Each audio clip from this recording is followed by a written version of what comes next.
The stars looked different from this part of the galaxy. Captain Henry Ellis stood at the viewport of the UES Concorde, hands clasped behind his back as he watched the unfamiliar constellations. After 6 months of travel, they had finally reached Varaxian space. "Captain, we're receiving a transmission from the Varaxian Welcoming Fleet," said Communications Officer Kate Wilson. Ellis nodded. "Put it through." The main screen flickered to life, revealing a tall, gray-skinned being with 4 eyes arranged in a diamond pattern. Its mouth was small and lipless, but the voice that emerged was surprisingly melodious. "Greetings, humans of Earth. I am High Commander Zekthar of the Varaxian Empire. We welcome you to our territory." Ellis stepped forward. "Thank you, High Commander. I am Captain Henry Ellis of the United Earth Ship Concorde. We come in peace and friendship." Grace Morgan, the ship's chief diplomatic officer, moved to stand beside Ellis. Her red hair was pulled back in a tight bun, and her green eyes studied the alien with professional interest. "High Commander," she said with a slight bow, "we bring greetings from Earth's United Council. We look forward to establishing beneficial relations between our peoples." The Varaxian's upper eyes narrowed slightly. "We are pleased to hear this. Please follow our escort vessels to our homeworld of Varax Prime. The Imperial Council awaits your arrival." After the transmission ended, Ellis turned to Grace. "What do you think?" She frowned. "They're being polite, but I sense caution. Maybe even suspicion." "We're the newcomers here," Ellis replied. "Some wariness is to be expected." The journey to Varax Prime took 3 days. When they arrived, the planet glowed like a blue-green jewel against the darkness of space. Massive cities spread across the surface, connected by gleaming transportation networks. The landing was smooth. Grace led the diplomatic team, with Ellis and 6 security officers following as they exited the ship. The air was thicker than Earth's, with a faint, sweet scent like cinnamon. A delegation of Varaxians waited for them. At their center stood a figure dressed in elaborate robes of deep purple. "Welcome to Varax Prime," the robed figure said. "I am First Minister Kelvos. We have prepared accommodations for your stay." Grace smiled. "Thank you, First Minister. We are honored by your hospitality." As they were escorted to their quarters, Ellis noticed armed guards watching their every move. When he mentioned this to Grace in private, she nodded. "I spotted something else," she whispered. "Look at how they communicate with each other. Quick eye movements, hand signals. They're saying things they don't want us to hear." Ellis frowned. "Should we be concerned?" "Not yet," Grace replied. "But stay alert. First contact is always delicate." The next morning, they attended their first official meeting. The Varaxian Council Chamber was an impressive dome with sweeping arches. Grace presented Earth's formal greeting and a proposal for trade and cultural exchange. The Varaxians listened politely, but Ellis noticed the cold calculation in their eyes.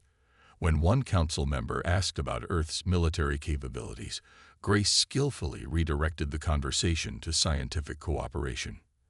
That night, as Ellis reviewed the day's events, he received a message from Grace. "Captain, I found something concerning. Their historical archives show a pattern of absorbing or eliminating potential rivals. We need to proceed carefully." Ellis stared at the message, a sense of unease growing in his stomach. Outside his window, the alien moons of Varax Prime cast strange shadows across an even stranger world. The diplomatic mission had begun, but underneath the polite exchanges, something darker was brewing. The grand ceremonial hall of Varax Prime glittered with crystalline decorations. 3 days of negotiations had led to this moment, a formal ceremony to establish diplomatic relations between Earth and the Varaxian Empire. Grace Morgan adjusted her dress uniform and checked her translator one last time. "This is it, Captain. If all goes well, we'll have our treaty by sundown." Henry Ellis nodded, though his unease had only grown stronger. "Remember what we discussed. Stay close to our security team." The Varaxian honor guard escorted them into the hall. First Minister Kelvos greeted them with all 4 eyes blinking in their cultural sign of respect. Around them, high-ranking Varaxians watched silently. "Today marks a historic occasion," Kelvos announced. "Let us complete the ritual of new friendship." Grace stepped forward, carrying a small wooden box containing Earth's ceremonial gift, an olive branch preserved in clear crystal, the ancient symbol of peace. "On behalf of Earth and humanity, I present this token of our sincere desire for friendship," she said, her voice clear and confident. As Grace held out the box, Ellis noticed a subtle change in the room. The Varaxian guards shifted positions. Kelvos's secondary eyes narrowed. Ellis reached for his communicator. "Grace." The warning came too late. A high-pitched tone filled the air, and suddenly the Varaxian guards raised their weapons. "Humans of Earth," Kelvos declared, voice now cold, "you have violated the sacred protocols of the Empire by bringing forbidden technology into our ceremonial space." "What?" Grace looked confused. "There's nothing but the gift." A bright flash of energy erupted from the nearest guard's weapon. Grace's body jerked backward, a look of shock frozen on her face as she collapsed to the floor. "No." Ellis lunged toward her, but two guards grabbed him. Chaos erupted. The security team from the Concorde drew their weapons, but they were outnumbered. Ellis watched in horror as his people fell one by one. "You planned this from the beginning," Ellis growled at Kelvos, struggling against his captors. The First Minister stepped closer. "Your species advances too quickly. The Council has deemed humans a future threat to be eliminated before you grow stronger." He nodded to the guards. "Kill the rest." With a surge of desperate strength, Ellis broke free. Blood ran down his face from a wound on his forehead as he grabbed a fallen guard's weapon. He fired at the ceiling, causing a decorative fixture to crash down, creating just enough confusion for him and 3 surviving crew members to escape through a side passage. "To the emergency shuttle," Ellis gasped as they ran. Lieutenant Sam Rogers, Communications Officer Kate Wilson, and Security Officer Jack Davis followed him through the winding corridors of the Varaxian Palace. Alarms blared throughout the complex. They rounded a corner and found themselves face to face with 2 Varaxian guards. Davis fired first, taking them down. "This way," Rogers said, consulting a small map device. "The landing pad is just ahead." They reached the small diplomatic shuttle just as a larger group of guards appeared. Wilson was hit in the shoulder but managed to climb aboard. Ellis took the controls while Rogers provided covering fire. The shuttle lifted off, shaking violently as it took hits from ground fire. Ellis pushed the engines beyond safety limits, breaking through the atmosphere with pursuit ships close behind. "Captain, we can't outrun them to reach the Concorde," Wilson said, clutching her wounded shoulder. "We're not trying to," Ellis replied grimly. "Setting course for the Telos trading post. It's neutral territory." As they entered FTL flight, Ellis pulled out Grace's personal recorder from his pocket. She had been filming the ceremony, capturing the entire betrayal. "They murdered her," he whispered, staring at the small device. "They murdered them all." Rogers looked at his captain, seeing the cold fury in his eyes. "Earth will know what happened here," Ellis said, "and the Varaxians will learn what it means to make an enemy of humanity." The emergency broadcast from Captain Ellis reached Earth on a quiet Tuesday morning. Admiral Olivia Winters was reviewing fleet deployments when her aide burst into the office. "Admiral, Priority 1 transmission from Varaxian space." Winters' face remained composed as she watched the footage. The murder of Grace Morgan played out in horrible clarity. When it ended, she sat in silence for exactly 10 seconds. "Assemble the Joint Chiefs," she said finally, "and contact the President." Within hours, the recording spread across Earth and its colonies. Public outrage exploded. Crowds gathered outside government buildings, demanding action. News channels played the footage on repeat, Grace Morgan's death becoming a rallying symbol. In the Pentagon's secure conference room, military leaders debated Earth's response. "We should focus on evacuating our people from vulnerable outposts," General Martinez argued. "The Varaxians have a larger fleet." Admiral Winters stood at the head of the table. They killed our people during a peace mission. This cannot stand. The president's face appeared on the main screen. What are our options, Admiral? We form a response fleet immediately, Winters replied. The UES Retribution can serve as flagship. We have new technologies ready for deployment. Those systems haven't been fully tested, a science advisor interrupted. Winters turned to the man seated quietly at the side of the room. Dr. Carter, what's your assessment? Paul Carter pushed his glasses up his nose. He had been leading the Quantum Shield project for 3 years. The defensive systems are ready, he said. My colleague Dr. West has also completed the targeting systems for the new weapons platform. As if on cue, Dr. Allison West entered the room, carrying a data pad. Her usually neat blonde hair was disheveled from working 3 days straight. I've finished the calibrations, she announced. The quantum lance can penetrate Varaxian shields. We've confirmed this using data from the Concorde scans. The president nodded slowly. Admiral Winters, you have authorization to form a response fleet. But remember, we're not butchers. This is about justice, not revenge. Understood, Madam President. Over the next week, Earth mobilized as never before. Ships were pulled from their patrols and retrofitted with the new technologies. The diplomatic corps worked overtime, contacting other species. The Centauri Republic, long neutral in galactic affairs, offered support after viewing the footage. The Arcturian Confederation agreed to provide intelligence on Varaxian fleet movements. On the loading dock of Earth Orbital Station Alpha, Admiral Winters watched as crates of supplies were loaded onto shuttles. We'll be ready to depart in 6 hours, reported Captain Gary Peterson, who would command the Retribution. Good, Winters replied. She turned to see Paul Carter supervising the installation of his shield technology on a nearby vessel. Will it hold up in combat?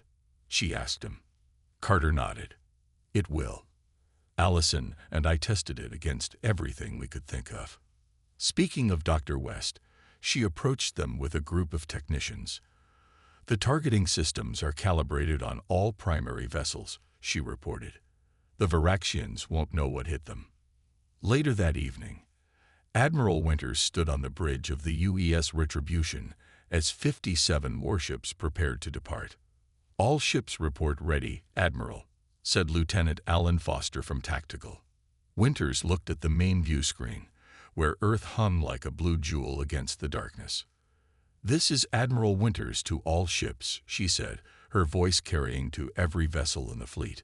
We go to bring justice for our fallen. We go to show the galaxy that humanity stands together. We go to ensure that no one ever again mistakes our peaceful intentions for weakness. She paused, thinking of Grace Morgan's face in those final moments. Set course for Varaxian space. Maximum speed. As one, the largest battle fleet in human history accelerated away from Earth, bringing with them humanity's response to an unforgivable act. The human fleet emerged from hyperspace at the edge of Varaxian territory. 57 warships formed a perfect arrowhead formation, with the UES Retribution at its point. On the flagship's bridge, Admiral Winters surveyed the tactical display. Status report, she ordered. Lieutenant Daniel Moore, the fleet's chief tactical officer, studied his screens. His fingers moved rapidly across the controls as he compiled the data. Varaxian border outpost detected at coordinates 227 Mark 45. He reported. Minimal defenses. They haven't spotted us yet. Captain Peterson looked to the Admiral. Your orders. Winters' expression remained calm. This outpost serves as their early warning system. Neutralize it. Peterson nodded. Tactical. Prepare precision strikes. Communications, signal the Peregrine and the Valiant to move into flanking positions. The smaller, faster ships broke formation, their engines glowing bright as they accelerated toward the outpost. The station, a curved structure bristling with sensor arrays, continued its silent watch, oblivious to the approaching danger. They're in weapons range, Moore announced. Execute, Winters commanded. The first shots of the war flashed across space. Dr. West's targeting systems worked perfectly, hitting the outpost communication arrays and weapon emplacements with surgical precision. Within minutes, the station floated dead in space, unable to send warnings deeper into Varaxian territory. No casualties detected, Moore reported. The station crew is evacuating to escape pods. Winters nodded with satisfaction. Let them go. I want them to report what happened here. She turned to Peterson. Proceed to Phase 2. The fleet regrouped and pushed forward. Deeper in Varaxian space, they encountered their first real resistance, a patrol squadron of 15 vessels. Enemy ships powering weapons, Moore called out. The Varaxian ships opened fire first.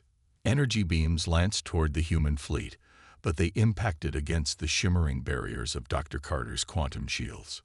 Shield holding at 97%, reported the defensive systems officer. Admiral Winters allowed herself a small smile. Return fire. All ships engage at will. What followed was not a battle but a demonstration. The human vessels moved with unexpected agility, executing maneuvers the Varaxians couldn't anticipate. The new targeting systems allowed precise hits that disabled rather than destroyed when possible. From his tactical station, Daniel Moore coordinated the attack patterns. Their flagship is attempting to retreat, he reported. They're trying to warn the inner systems. The Constellation can intercept, Peterson suggested. No, Winters countered. Let them go. I want them to carry our message. By the time they reached Proxima Station, the Varaxians' major military outpost in the sector, the enemy was waiting. 60 warships surrounded the massive space station, weapons charged. They've prepared a welcome party, Peterson observed grimly. Winters studied the formation. They're expecting us to follow standard Earth naval tactics. She turned to Moore. Lieutenant, implement battle plan Odysseus. Moore smiled. Yes, Admiral. What followed shocked the Varaxian commanders. Instead of engaging directly, the human fleet split into 3 groups that attacked from multiple vectors simultaneously. Ships appeared to vanish from sensors, only to reappear in unexpected positions. Their formation is breaking, Moore reported as the battle progressed. On the Varaxian command ship, High General Krendar watched in growing horror as his carefully arranged defense collapsed around him. What is this? He demanded. How are they moving like that? His tactical officer had no answers. The humans were fighting with strategies the Varaxians had never seen before. 3 hours later, Proxima Station surrendered. The remaining Varaxian ships retreated in disarray. Admiral Winters stood at the viewport, watching as human shuttles docked with the captured station. Send word to Earth, she told Peterson. First objective secured. We're proceeding to Phase 3. The message was clear. Humanity had brought fire to those who had wronged them. Deep within the Varaxian Imperial Palace, Supreme Commander Vrex slammed his fist on the council table. His 4 eyes blazed with fury as he addressed the gathered military leaders. How did this happen? He demanded. A single human diplomatic team comes to our world, and now our outposts fall like leaves. No one dared to answer. The humans' swift victories had shocked the Varaxian High Command. The humans must be contained, Vrex finally declared. Mobilize the main battle fleet. We strike their colonies. Show them that 2 can play at this game. Across the quadrant, human colony worlds received urgent warnings. On New Eden, the largest Earth settlement outside the home system, Governor Linda Baker organized evacuation efforts as Varaxian warships appeared in orbit. They've disabled our communications array, her aide reported. We can't call for help. Baker's face hardened. Get everyone to the underground shelters. The first bombardment hit minutes later. Buildings crumbled under the assault. Emergency sirens wailed across the settlement. In the colony's engineering center, Laura Reed worked frantically at her control panel. The prototype shield isn't ready, one of her team warned. It has to be, Laura replied, not looking up from her calculations. Sweat beaded on her forehead as she rerouted power from the colony's fusion plant. Reroute auxiliary power through Junction 7. As Varaxian landing craft descended toward the colony center, the air above the settlement shimmered. The next volley of energy weapons dissipated against an invisible barrier.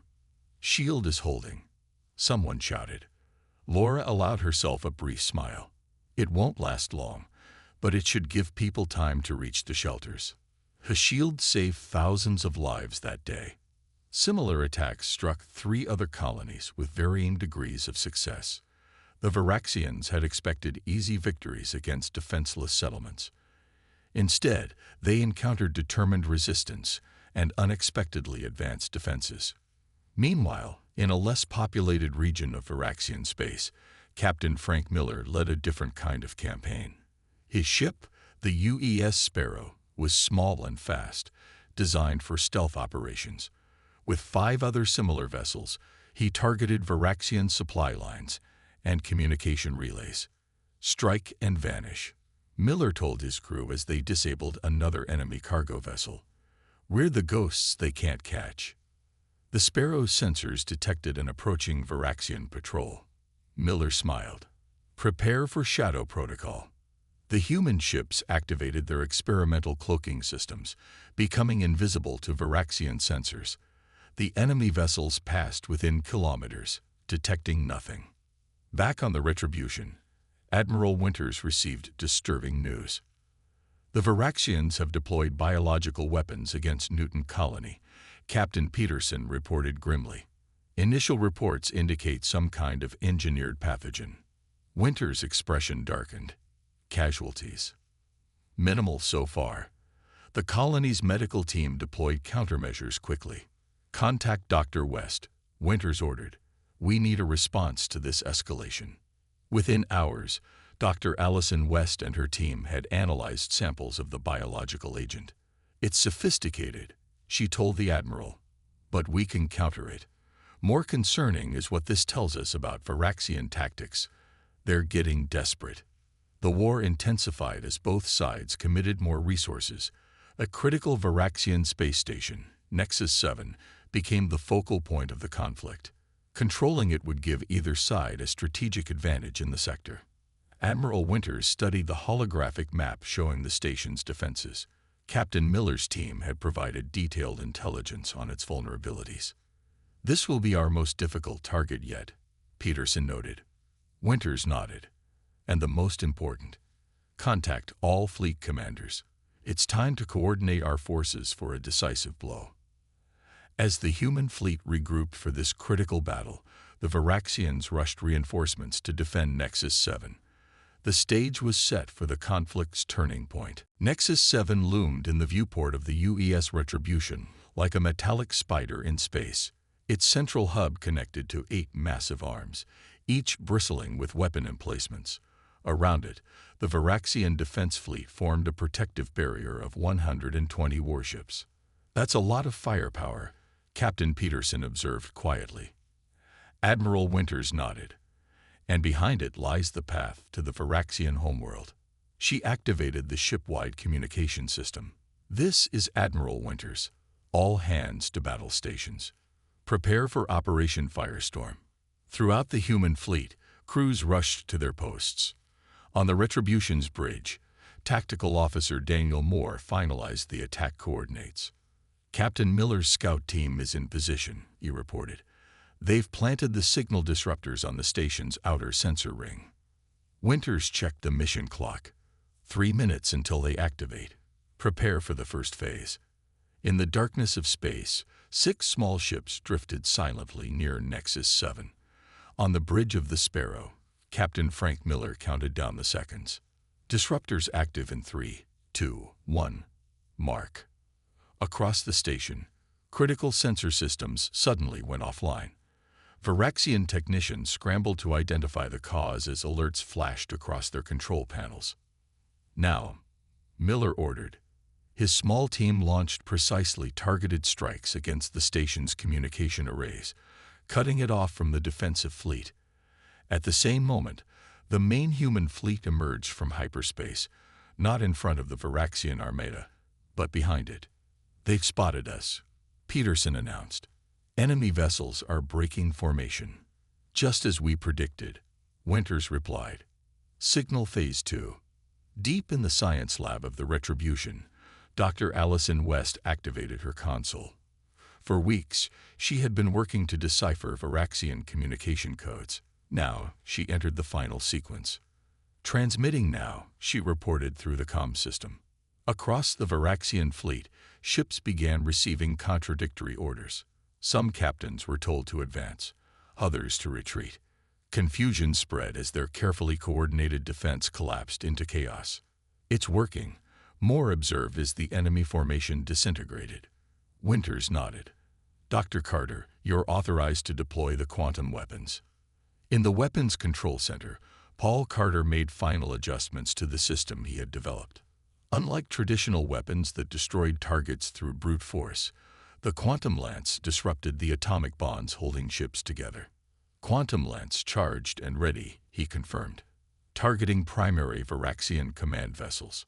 The first shot lanced out from the Retribution, a beam of pale blue energy that seemed almost delicate. When it struck the Varaxian flagship, the massive vessel didn't explode. Instead, it simply came apart, sections separating as though invisible hands were dismantling it. "My God," Peterson whispered. "Minimal casualties," Carter reported. "The weapon disables rather than destroys. Crew compartments remain intact." The battle for Nexus 7 lasted 3 hours. When it ended, the station and the majority of the Varaxian fleet had surrendered. The path to Verax Prime lay open. 2 days later, the human fleet arrived at the Varaxian homeworld. On the Retribution's bridge, Admiral Winters faced a crucial decision. "We have planetary bombardment capability," Moore informed her. "We could end this war right now." Winters studied the beautiful blue-green world on the view screen. Billions of Varaxians lived on its surface, most of them civilians who had no part in the decision to murder Grace Morgan. "No," she said firmly. "We target military installations only. Precision strikes, minimal civilian casualties." She turned to Peterson. "This is about justice, not genocide." The strikes began an hour later. With surgical precision, the human fleet disabled the planet's defensive systems and key military complexes. The Varaxian High Command Facility, where the order to kill Grace had originated, was the primary target.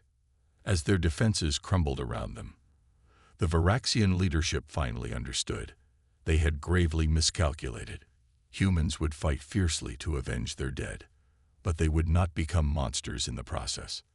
That realization, more than any weapon, marked the true turning point of the war. The Grand Council chamber of Verax Prime was silent as Captain Henry Ellis entered. 6 months had passed since the day he had watched Grace Morgan die in this same building. His face bore a new scar that ran from temple to jaw, a permanent reminder of that terrible day. Flanking him were Admiral Winters and Dr. Allison West. Behind them stood representatives from 12 other species who had joined the Earth Coalition. Across the room, the surviving Varaxian leaders waited. First Minister Kelvos was gone, killed during the precision strikes on the military command center. In his place sat Acting Minister Trelnar, a moderate who had opposed the attack on the human delegation. "Captain Ellis," Trelnar began, "we welcome you back to Verax Prime under these different circumstances." Ellis's expression remained neutral. The nightmares still came most nights. Grace falling, his crew dying around him. But he had requested this assignment specifically, to finish what they had started. "I am here to receive your formal surrender," Ellis replied. Trelnar pushed a document across the table. "The terms are as agreed. The Varaxian Empire acknowledges its unprovoked attack on Earth's diplomatic mission. We accept full responsibility for the deaths of Grace Morgan and her colleagues." Admiral Winters reviewed the document before nodding to Ellis. He pressed his thumb to the scanner, making it official. "The war is over," Winters announced. Later that day, a more solemn ceremony took place in the garden outside the council building.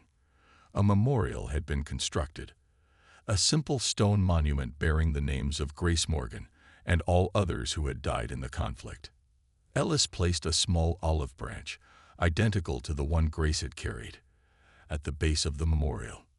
"We came in peace," he said quietly. "Today, we return to that mission." Dr. West stepped forward, activating a small device. A hologram appeared above the monument, Grace Morgan's face, smiling as she had in life. "This memorial will stand as a reminder," Trelnar declared, "of our greatest mistake and of humanity's response. You could have destroyed our world.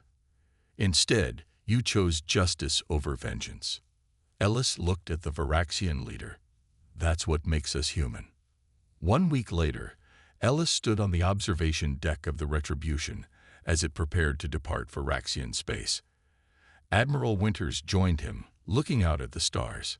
"The coalition is holding," she informed him.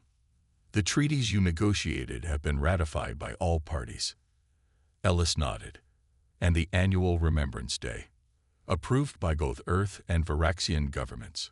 Every year, on the day Grace died, there will be a ceremony here and on Earth."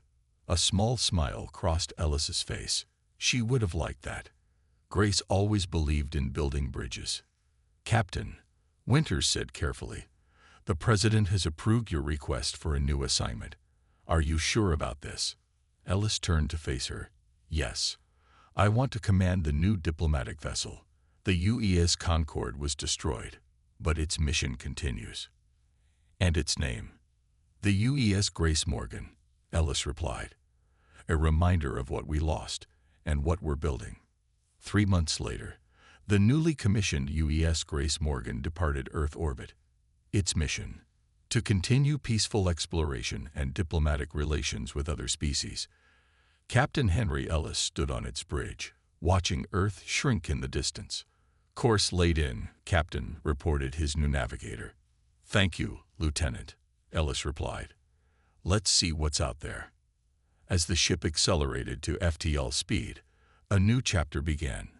Throughout the galaxy, word had spread of what happened when the Varaxians killed a human envoy. But more importantly, species across the stars had learned something crucial about humanity. They would fight fiercely to defend their own. But even in war, they retained their capacity for mercy. Earth had indeed brought fire, but also, in the end, the light of understanding.